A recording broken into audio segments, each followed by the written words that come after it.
Hello, good morning everyone, and welcome to our Bible channel. Today is November 21, 2024. So it's 12:15 a.m. So mga kapatid, mga kababayan at mga followers po natin ng ating channel.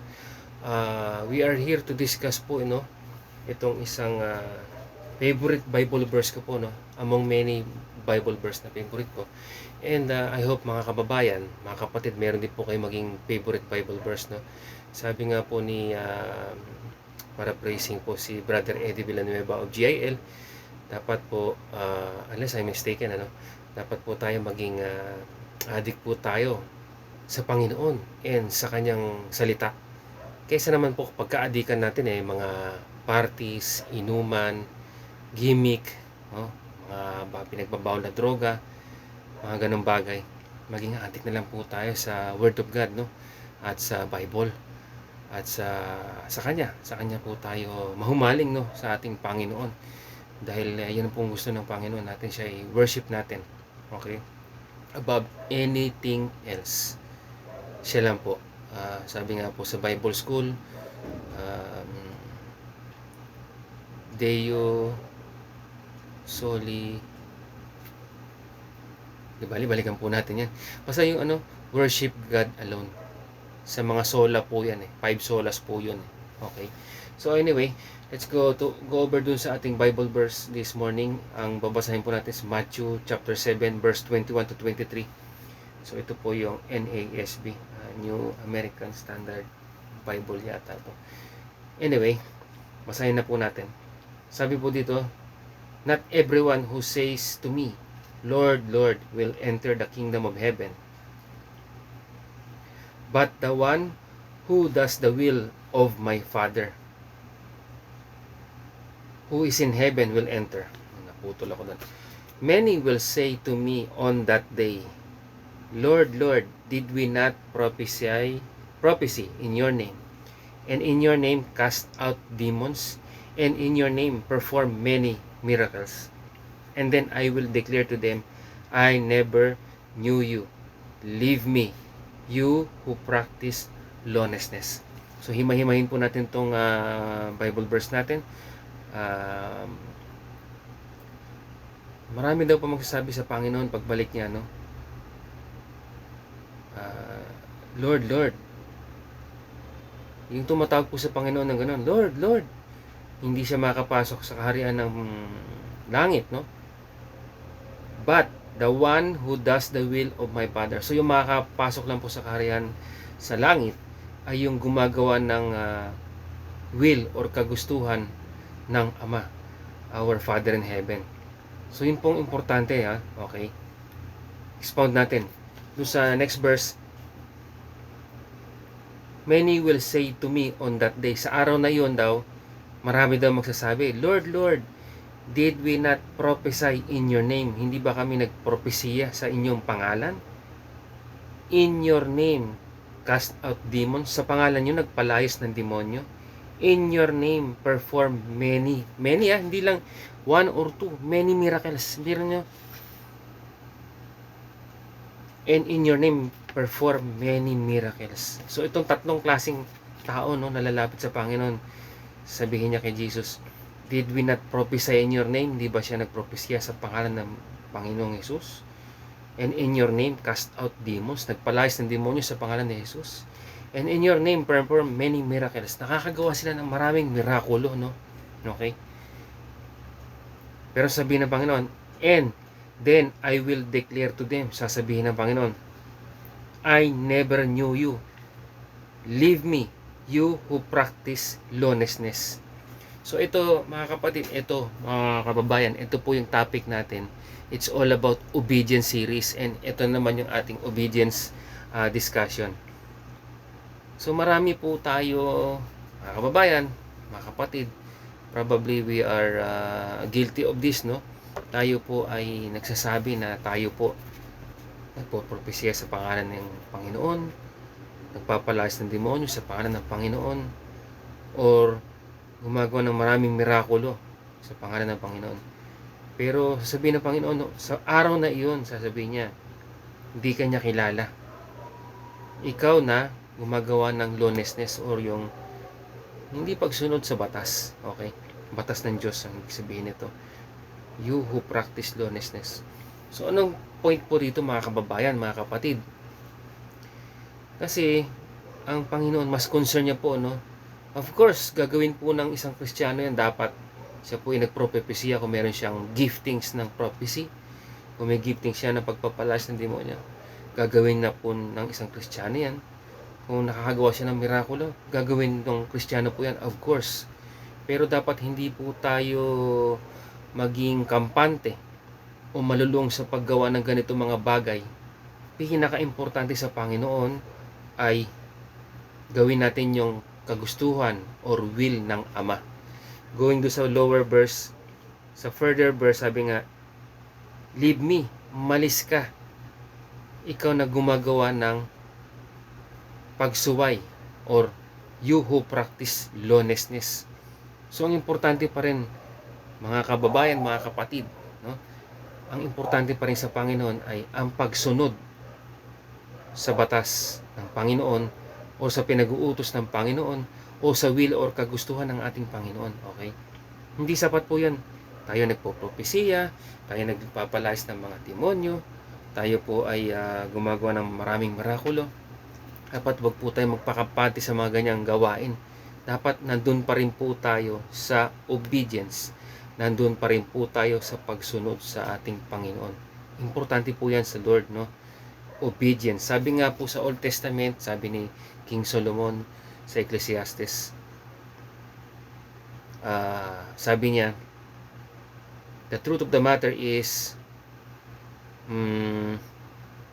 fear God and keep His commandments. This is the duty of all mankind. So, dapat diba, matakot tayo sa Panginoon and tago natin ang kanyang pinag-uutos or keep His commandments. Yun ang importante. Okay? Importante po sa Panginoon yan, tago natin yung pinag-uutos niya, yung will niya, yung batas ng Panginoon. Okay? Sabi rin nga po ni Jesus, no? Hindi ko na po makot yung saktong Bible verse or kung saan book ito. Sabi niya, if you love me, obey my commands. Kung mahal natin ang Panginoong Jesus, sundin natin ang kanyang pinag-uutos, no? Marami po yan. So mga kababayan, ang ating message this morning, dapat po tayo, nandun tayo sa obedience, nandun tayo sa pagsunod sa will ng ating Father who is in heaven. Tayo po ay sumunod sa kanyang pinag-uutos. Obedience is important po, no, mga kababayan at mga kapatid. Dapat tayo nasa pagsunod po tayo. Okay? Dapat tayong sumunod. Pinaka-importante po yan. Obedience pa rin. Sabi pa nga sa Bible, you should be holy because I am holy. Paraphrasing po, no? You should be perfect for I am perfect. So, dapat po ganun tayo bilang mga Kristiyano o sumusunod tayo sa Panginoong Jesus, kung ano man ang iyong relihiyon, kung saan ka mang church. Pero kung tumatawag ka sa pangalan ng Panginoong Jesus, kilala mo ang Ama, kilala mo ang Anak at ang Banal na Espiritu, at ang iyong Panginoon ay si Jesus Christ, dapat tayo po ay nasa obedience, nasa pagsunod. Yun po ang importante. Kasing iba, ginagawa nila, gumagawa sila ng maraming good works, mga bagay, yung tulad nga, pagpropesya, pagpalayas ng mga demonyo, at paggawa ng mirakulo, pero hindi naman sumusunod sa pinag-uutos ng Ama, hindi naman sinusunod ang pinag-uutos ng ating Panginoong Jesus. Disobedient tayo, baliwala po yun. So mga kababayan, mga kapatid, I hope this message convicts you na dapat tayo po ay in obedience. Sumunod po tayo sa Panginoon. Okay? We should follow the Father's will, our Father's will, who is in heaven, si Father God, and we should obey the commands of our Lord Jesus Christ. Sundan natin po yung mga pinag-uutos niya. Napakarami po niyan. Pero before I finish this video, ang importante po mga kababayan, we do everything out of love. Sabi nga po sa Bible verse, the most important commandment, sabi ni Jesus, number 1, love God. And then number 2, love your neighbor. Okay? For another time, magiging topic po natin yan kung paano po tayo maging obedient po sa ating Panginoon bilang Kristiyano, bilang follower ni Jesus Christ, our Lord and Savior.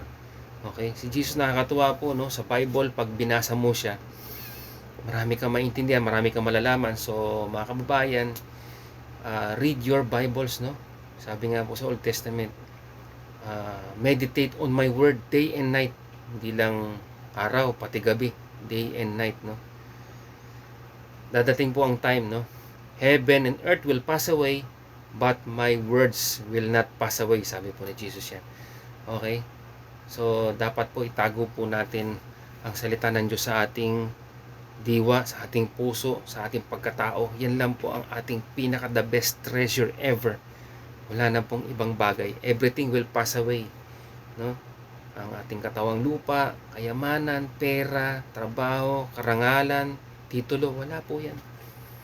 Ang importante, we have Jesus Christ as our Lord and Savior. Ang importante, we have the Word of God, no? Ang importante, meron po tayong banal na Espiritu. Sabi nga po sa Bible, we are the temple of the Spirit of God, the Holy Spirit. Okay? So, yan pong pinaka-importante, no? Sabi nga po sa Bible verse, store for yourselves treasures in heaven, no? Hindi po yung treasure dito, wala po yan. Okay? So, yun lang pong ating video, mga kababayan, mga kapatid. I hope this video helps you to understand the Word of God. Matthew chapter 7 verse 21 to 23. Remember, obedience po tayo dapat. We should obey the will of the Father. We should obey our Lord Jesus Christ, no? Dapat sumunod po tayo sa Kanya. At huwag po tayong mag-practice ng lawlessness. Huwag tayong mag-practice ng hindi pagsunod. Okay? Baka akala kasi natin, just because we do these things na nagpapalas tayo ng demonyo, gumagawa tayo ng mirakulo, gumagawa tayo ng propesiya, sapat na po yun, no? Na tumawag tayo sa Panginoon. Hindi sabi ni Jesus, I never knew you. Okay? Expound lang po natin to, no? This applies din po, mga kababayan, mga kapatid, no? Sa mga nagpa-practice po ng good works or nagpa-practice po ng pag-serve sa church, no? Okay. Okay po yung mga ganyang gawain, of course, dapat po natin ginagawa yan. Lalo na kung may gift po tayo, dapat mag-serve po tayo sa church. Pero that does not mean na dapat, ito parang shield natin na just because we serve in the church, nagsiserve po tayo bilang mga workers po ng church, okay na po yun. Oh, no, hindi po. Dapat obedience pa rin, okay? Kahit nagsiserve tayo sa church, kahit ano po ang ating posisyon dyan bilang maybe pastor, elder, deacon, usher, preacher, presider, yung mga ganun. Okay? Pero kung tayo ay disobedient, tayo ay lawlessness, okay? Hindi tayo gumagawa ng will ng Father, hindi tayo sumusunod sa commandment ni Jesus, baliwala po yan. Okay, mga kababayan, so I hope this video finds you well, mga kababayan, mga kapatid. And I hope and pray, sana po itong umabot tong video sa inyo ay matouch po kayo ng Holy Spirit, magkaroon kayo ng pagbabago sa inyong puso. And you can always reach me on this channel by commenting down below, okay, sa ating video na ating ipopost. So yun lang po, mga kababayan at mga kapatid in Jesus Christ. Okay, so yun lang po. Bye for now.